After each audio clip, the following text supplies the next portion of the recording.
Hello and welcome to my next episode of my channel. Thank you for subscribing and watching my videos. I hope to be instrumental in improving your English. I started with subject-verb agreement, but now, because of popular demand, I would be starting from the ground level, that is, parts of speech. This is the flowchart or the roadmap which I am going to follow in order to complete the syllabus. First, we are going to take up the parts of speech. As you know, there are 8 parts of speech: noun, pronoun, adjective, verb, adverb, preposition, conjunctions, and interjections. Without these 8 parts of speech, we cannot frame a proper sentence. Along with that, I would be taking up tenses, followed by types of sentences, direct and indirect speech, voice, modals, finite and non-finite verbs, poetic devices, various type of writing compositions, and famous literary works. First, I would be taking up literature chapters. Simultaneously, I would be taking the literature chapters of the board classes, that is 10th and 12th, and also whatever you would like me to take up. So now I would like to start up with parts of speech. First and foremost, the first part of speech is noun. Now, what do I mean by noun? Noun is synonymous to name. Name of anything is noun. The bed on which I am sitting is a noun. The table, the chair, father, mother, the pain on my head, the pain in my head, all are nouns. If I give name to something, it is a noun. There are various types of nouns.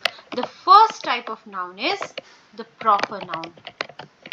Now, as the name suggests, proper noun means when I give a proper name to something, a definite name to something, it is called a proper noun. So what is proper noun?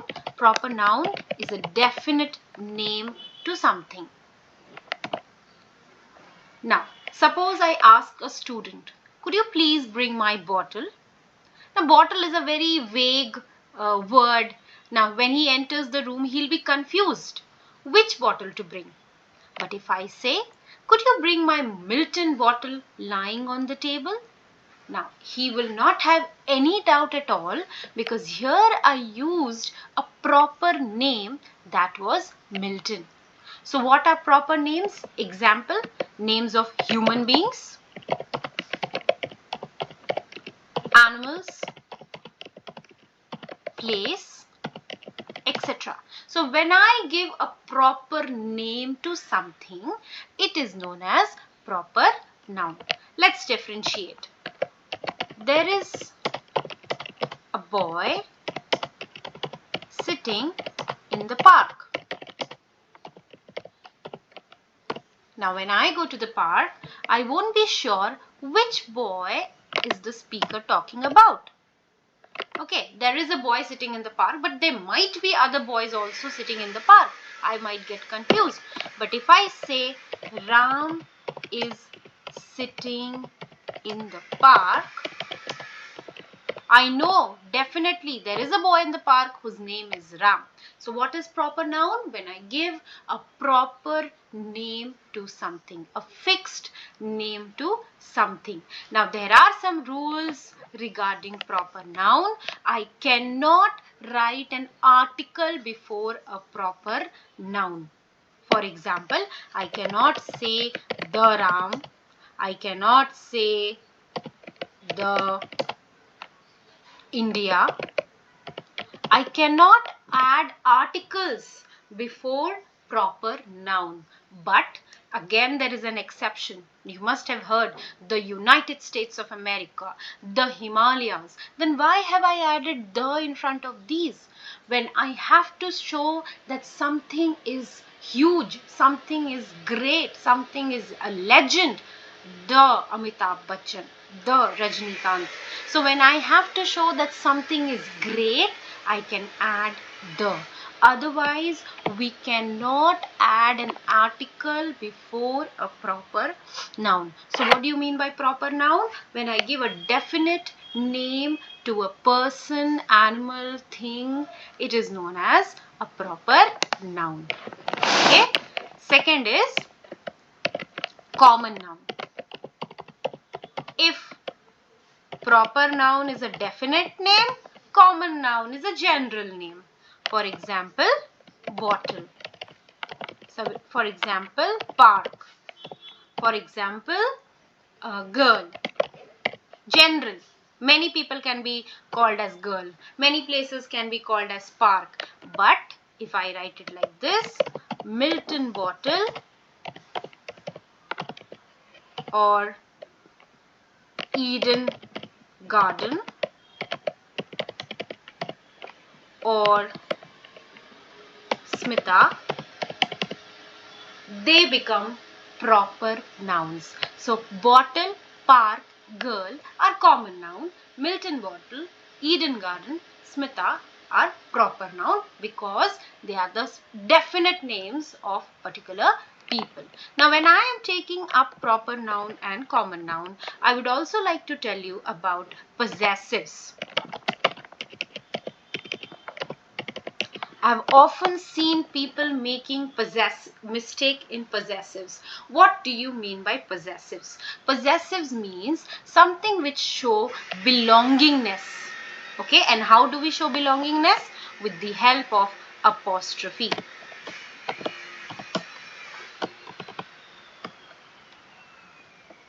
I read it in a book that we Indians are so fond of using apostrophe that we hang it everywhere possible, but we rarely use comma, to such an extent that when people have to show plural of something, when they have to show that there are many teachers, instead of writing teachers, they write teacher, which is absolutely wrong.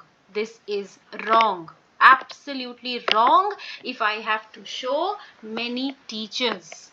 So what is the correct usage of this apostrophe? The correct usage of this apostrophe is to show belonging. Now what do I mean by belonging? कौन सा सामान किसका है? That is called belonging. Which thing belongs to whom? Like for example, if I have to write the bag of the teacher. Suppose I have to write the bag of the teacher. Now instead of writing such a long phrase, I can write the teacher apostrophe s bag. The teacher's bag. Okay. So TEACHERS means many teachers. What does this mean? This means many teachers. And what does teacher apostrophe s means? Something of the teacher. So this means of the teacher. Now again there is a rule regarding apostrophe s and s apostrophe. When the noun is singular, like boy, okay, so the apostrophe would be before s, boys. Okay, if it is girl, it will be girls. But suppose the noun is plural, then I will put the apostrophe after s, like for example boys. So the possessive will be boys apostrophe. If it is girls, it should be girls apostrophe. Okay, but suppose a person's name ends with s, like for example James, then how will I write? I will write James's. Okay, so this rule is only applicable for singular and plural noun. Third thing, I cannot add an apostrophe to an object. Like for example, if I have to write the leg of the chair. I cannot write it as chair's leg. No, it is wrong. I cannot use apostrophe for with things. Okay, so this is about common noun and proper noun.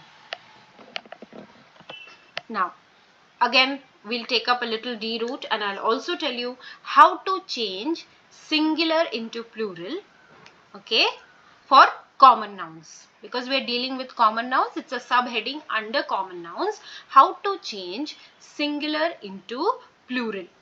Normally, we add S. All of us know it, right? But if a word ends with F or FE, while changing singular to plural, we add VES at the end. For example, if the word is calf, it will change to calves. Okay? If the word is thief, it will change to thieves. But again, there is an exception here. If there is a vowel just before F or FE, then we will not add VES, we will add S. Like for example, hoof will change to hoofs. Okay, so this is the exception in the rules. Okay, now next let's take up the, so this was about F and FE. Suppose the word ends with Y. Suppose the word ends with Y.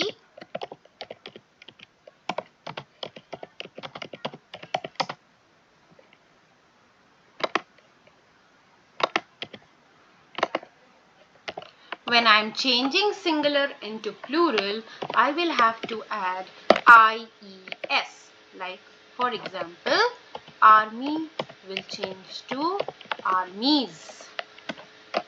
Okay? Baby will change to babies. But again, as I said, there is an exception. If there is a vowel just before Y, it will not change to KEIES. It will be KEYS. Okay? So, this is about changing singular into plural. If the word ends with FFE, if the word ends with Y. Now, if the word ends with CH or O, it ends with CH or O, I will add ES. Like match will be matches. Okay, so this is all about common noun. We learned how to change singular into plural. We learned how to form possessives. We also learned that we cannot add articles before proper noun. Now we will take up the third type of noun, that is called a collective noun. Now, as the name suggests, collective noun shows a collection of things. Okay? And they always take up a singular verb if they are denoting a unit. I have already done this in subject-verb agreement. Like for example, army. What does army mean? A group of soldiers. Class. What does class mean? A group of students. What does bunch used for? Bunch can be used for bunch of keys, bunch of grapes, etc. Litter. Litter of puppies, that are small dogs. Pride of lion. School of fish. Okay, school of fish. Hive of bees. All these are collective noun. Okay, when one word does our work, why to speak so much or why to write so much? Collective noun refers to a collection of things. Next, we will take up material noun. Material nouns are those nouns with the help of which we make something else. Like water, we can make ice. Gold, we can make jewelry. Silver, we can make jewelry or foil. Then milk, we can make so many things from milk. Curd, sweets. So when we make something, we can make something from the raw material. That raw material will be known as material noun. Last but not the least is the abstract noun. Now, abstract noun is something which is meant to be felt, not seen. Something which is meant to be felt. Pain, honesty, childhood. You can feel it, but you cannot see it. Okay, so these some more examples can be. I want you to give me more examples in the comment section. What are the various abstract nouns you have done before? So pain, honesty, childhood, kindness, bravery, then poverty. Poverty is the quality of being poor. So this is all about nouns. Okay, last but not the least, what are countable and uncountable nouns? Countable nouns are something which can be counted. Uncountable nouns are something which cannot be counted. Now, let's not get confused between some words such as money and rupee. Money is uncountable. Okay, money is uncountable, whereas rupee is countable.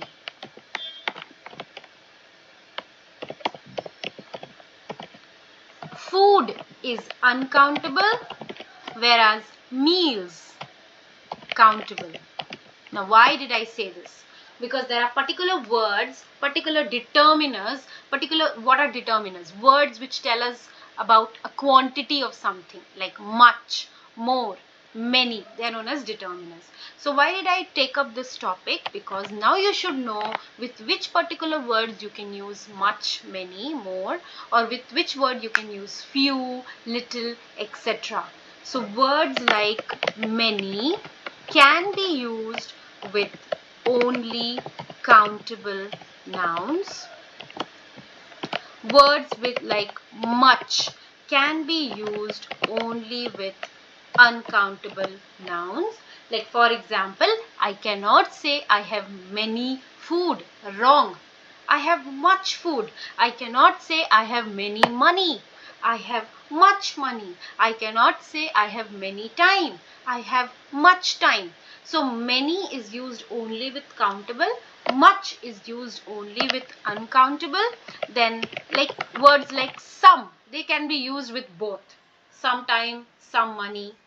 Then next determiner is any, which is used only in two cases. Okay, it is used only with countable noun, but that too in under two cases. The first case is that the sentence should be a negative sentence, that is with no or do not or never, etc. Like for example, I do not have any money. So if I see any sentence with no, don't, never, I can use any in that. Or the second one is question. Do you have any money? Okay, so I will take up more about determiners when I'll be dealing with adjectives. But now when I was telling about countable and uncountable noun, I had to give a little introduction about determiners. That is the words which help us to tell the quantity of something. Many is used only with countable. Much is used with uncountable. Some can be used with both. Any is used only in negative sentences, don't, never, or in questions. Then few is also used with countable, and little is used with uncountable noun. So once again, what do you mean by countable and uncountable? Countable means something which can be counted. Uncountable means something which cannot be counted. So today we have taken up the first part of speech, that is noun, where I have covered possessive nouns, I have covered countable, uncountable, I have told rules, how to change from singular to plural. In the next session, I will be taking up pronouns, Simultaneously, I would also be giving up videos on literature chapters for class 10th and 12th. I hope you like my videos. Keep subscribing, keep watching, and kindly let me know if there is something which you did not understand or some topic which you want me to take up. Thank you so much for watching and giving me your time. Thank you. Have a nice day.